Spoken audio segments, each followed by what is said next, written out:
Let's say you've already identified all of your use cases. And let's just say that some of them actually share data sources. There's a lot of overlap here. Now, because we have limited engineering resources, we might as well start on the high priority use cases where we could re-leverage our data pipelines. Now, this actually does a couple of things for you. One, obviously, it's the speed across multiple use cases as you're re-leveraging data pipelines. But two, it actually does a subtle thing of minimizing the downside risk for one specific use case. See, if you're doing a use case that has a very, very unique data set and it's all on its own in its own island, if that use case messes up and maybe the ROI just wasn't there in what you were expecting, then you burned all of your resources for something that's not really fully re-leveraged. Here, at least if one of these high value use cases, they end up not working out, that's okay because the time to value to the next one is going to be a lot easier to get to.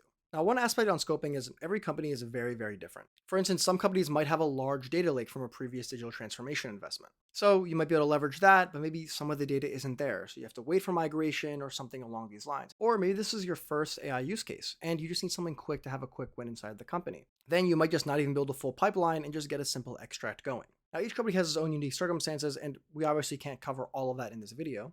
But a good rule of thumb here is to favor AI use cases where you could reuse some of those data foundations.